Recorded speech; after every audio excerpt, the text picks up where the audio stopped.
Today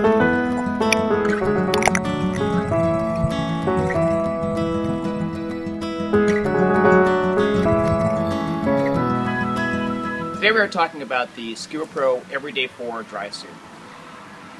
Searching for the perfect drysuit for you can be a little bit difficult. I spent a long time with tri-laminate suits, which are just basically trash bag suits, and they offer no thermal protection at all.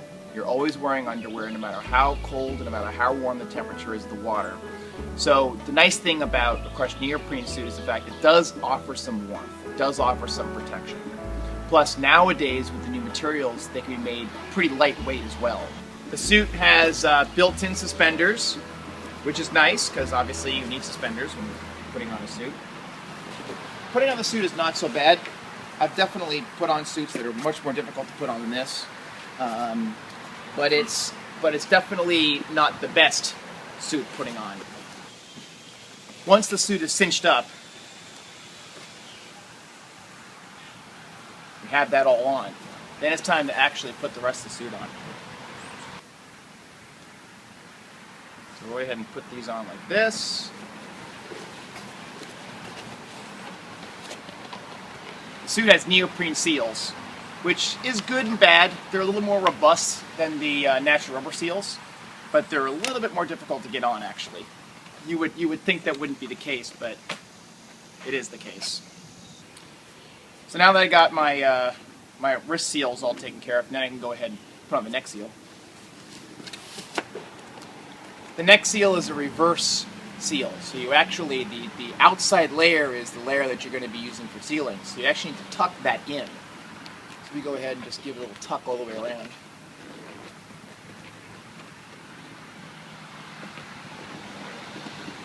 Like so. And then all you got to do is get your buddy to give you a zip up and you're good to go. Doffing the suit is pretty easy as well. It's the same process backwards. So first thing we do is obviously undo the neck seal. Then go ahead and pop that around like that. For the arms, what I like to do is actually give it a little bit of a pull on the seals, a tiny bit, to get them around your hands, because it's a little bit tricky if you don't do that. And then you can pull your arm out, no problem at all. And of course, taking it off is pretty easy from here. It's pretty easy to get on, it's pretty easy to get off, and it's relatively lightweight, so you're not going to be carrying around too much bulk in the water. The pros of this suit, and the reason to buy this suit, are pretty self-evident. The main reason why is because of its maneuverability. Getting in and out of the suit's pretty easy, and in the water the suit feels like you're wearing a 7mm wetsuit. It feels fantastic, which is really, really good. The other major keys about this suit are, of course, the price. Its MSRP is about $1,000, so that means that it is a relatively cheap suit to buy. And so with the fact that it has thermal protection and it's relatively cheap, it makes sense for a lot of divers. Some of the suit's features are it's got a built-in pocket, which is really nice, and it's big enough for my GoPro. So I just shove my GoPro in the pocket when I'm not using it, and then when I need to use it, I unzip it. Got my GoPro right there to shoot video, which is really nice. It uses standard SciTech valves, which is really nice, of course. They last forever, and they always work, which is nice. The neoprene seals can be an issue, though my wrists were really, really good. There's no real glove system for the suit that won't flow a lot of water, because there's nothing for the glove to seal against. The best way to do neoprene seals, in my opinion, is to have a fold-over seal. So the outside has the neoprene on it, a long cuff, and you roll it under. So that way the outside of your glove has a nice piece of rubber on it that you can attach a glove to for a better seal. So then we come to the first problem the suit has, which is these stupid boots. I have a size 10 foot. The boot is like a size 9, so it doesn't fit me very well, but it doesn't stretch that well. It seems to stretch, but it doesn't stretch that well at all. And so in the water for me, it was very uncomfortable. Walking to the water was uncomfortable. Even being in the water was uncomfortable. I had to put too much air in my suit and get it into my feet, because otherwise the dive would be horribly uncomfortable. So this is kind of interesting why they did this little sock, but I think they should actually use a boot, and I think they should actually make the boot a little bit too big instead of sizing it a little bit too small, which is what they seem to have done with the suit. The other thing about this suit that I think is a little contentious is this neck seal.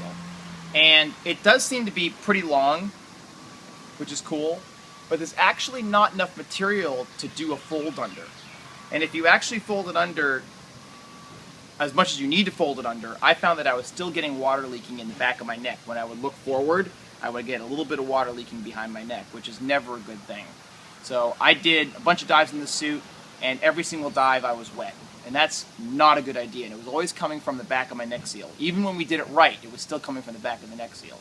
So I think that it's something that needs to be resolved in future models. Either making the neck seal a tiny bit longer so you can do more fold under, or maybe changing the design entirely.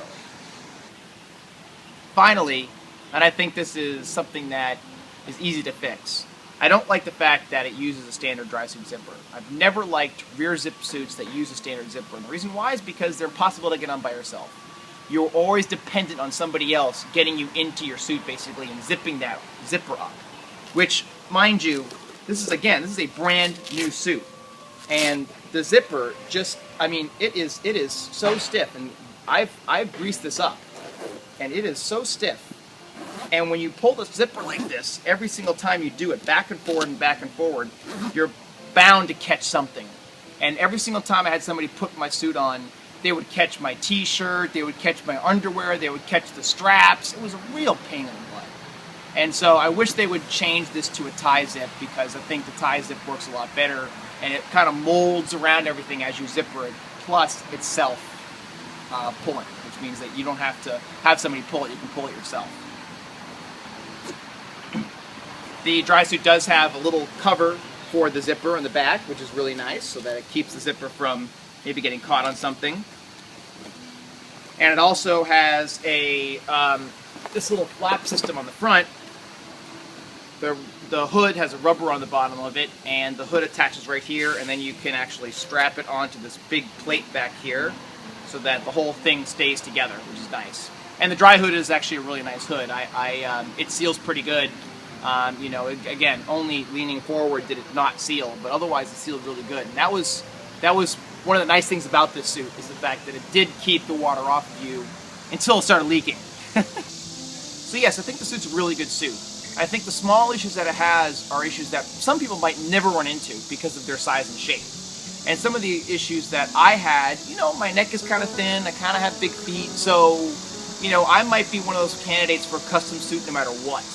But I think that in the water, which is where it counts, the suit swam fantastically. It felt like you had a wetsuit on, and that is the key for me, because I want to be able to go and, you know, do a dive that's 55, 60 degree water and not wear any undergarment, just hop into my suit and get in the water.